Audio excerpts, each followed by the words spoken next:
Hello everyone, welcome back to my channel. आज का हमारा इंपॉर्टेंट टॉपिक है हिस्ट्री यूनिट 3, जिसका नाम है भारत पर अंग्रेजी शासन का आर्थिक प्रभाव। तो पार्ट 2 है ये। पार्ट 1 में हम रैयतवाड़ी व्यवस्था, महालवाड़ी व्यवस्था एवं स्थायी बंदोबस्त के बारे में पढ़ चुके हैं। आज के इस इंपॉर्टेंट टॉपिक में हम विऔद्योगिकरण, धन निष्कासन एवं रेल निर्माण के बारे में पढ़ेंगे। तो आइए शुरू करते हैं अपने इंपॉर्टेंट टॉपिक को। तो पहला है हमारा विऔद्योगिकरण। विऔद्योगिकरण होता क्या है? विऔद्योगिकरण भारत में 1800 से 1850 के बीच का जो काल था उसे विऔद्योगिकरण का काल कहा जाता है। विऔद्योगिकरण का मतलब होता है उद्योग का पतन हो जाना और उसके बदले में नए उद्योग न लगना ही विऔद्योगिकरण कहलाता है। अब उद्योग का पतन क्यों हो रहा था, उसके कारण क्या थे? तो पहला कारण है संरक्षक एवं खरीदार का पतन। दूसरा है ब्रिटेन द्वारा भारतीय वस्तुओं पर अधिक कर लगाया जा रहा था, जिसके चलते भारतीय वस्तुओं की मांग गिरती चली जा रही थी। दूसरा है हमारा उद्योग क्रांति। चूँकि आपको पता ही होगा कि ब्रिटेन में 1765 से 85 के मध्य में क्रांति आई थी, जिसके चलते नई नई प्रकार की मशीनों का आविष्कार हुआ था, जिसका इम्पैक्ट भारत पर क्या पड़ा? भारत कच्चे माल का उत्पादक एवं तैयार माल का बाजार बनकर रह गया।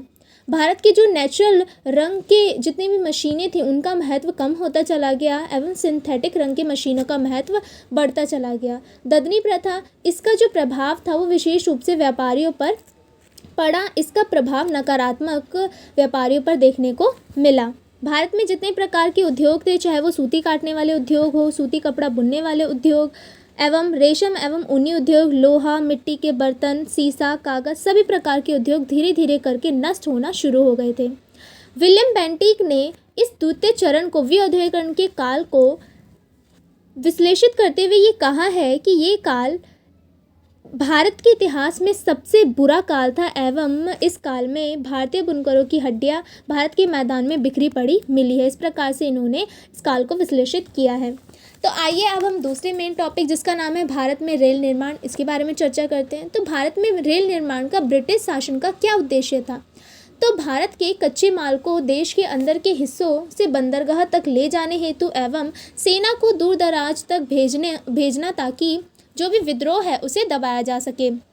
इन्हीं उद्देश्यों की पूर्ति के लिए ब्रिटिश शासन के द्वारा क्या किया गया था? रेल निर्माण शुरू किया गया था। प्रथम रेलवे लाइन 1853 में बम्बई से ठाणे के बीच में बिछाई गई थी। लॉर्ड डलहौजी के द्वारा लॉर्ड कर्जन ने इसे विस्तारित रूप प्रदान किया था। कार्ल मार्क्स ने इस युग को आधुनिक युग का अग्रदूत कहा है। हालांकि ये जो रेल का विकास था वो आर्थिक विकास से प्रेरित न होकर सैनिक एवं व्यावसायिक हित से प्रेरित था। इस काल में जितने प्रकार के निवेश थे वो सारे के सारे रेल पर किए जा रहे थे। तो आइए अब हम अपने तीसरे सबसे इम्पॉर्टेंट टॉपिक्स की ओर बढ़ते हैं, जिसका नाम है धन का बहिर्गमन। तो रनाडे ने धन के बहिर्गमन की संख्या दी है। धन का बहिर्गमन होता क्या है? भारतीय धन का ब्रिटेन जाना एवं बदले में कुछ न आना या कुछ प्राप्त न होना ही धन का बहिर्गमन कहलाता है। दादा भाई नौरोजी ने 2 मई 1857 को लंदन में आयोजित ईस्ट इंडिया कंपनी एसोसिएशन की जो बैठक थी उसमें अपने पेपर, जिसका शीर्षक था इंग्लैंड डेप्थ टू इंडिया, में धन का बहिर्गमन सिद्धांत दिया है। उन्होंने इसे विस्तारित रूप अपने दूसरे प्रकाशन, जिसका नाम है द पॉवर्टी अनब्रिटिश्ड ऑफ इंडिया, में इसका विश्लेषण इन्होंने किया है। आर.सी. दत्त ने अपने प्रकाशन, जिसका नाम है the economic history of India, में धन के निष्कासन के बारे में बताते हुए कहा है कि भारत के सकल राजस्व का लगभग आधा 50% हिस्सा प्रतिवर्ष बाहर जाता है। दत्त महोदय ने धन के बहिर्गमन को एक बहते हुए घाव की संख्या दी है। तो आइए हम जानते हैं कि धन का बहिर्गमन क्यों हो रहा था, रीजंस क्या थे इसके। तो दादा भाई नौरोजी ने 6 कारणों पर प्रकाश डाला है। पहला है भारत में विदेशी नियम एवं प्रशासन, क्योंकि उस समय ब्रिटिश शासन का काल था। दूसरा है आर्थिक विकास के लिए आवश्यक धन एवं श्रम विदेशियों द्वारा लगाया गया था, लेकिन उस समय भारत ने विदेशियों पर ज़्यादा ध्यान नहीं दिया।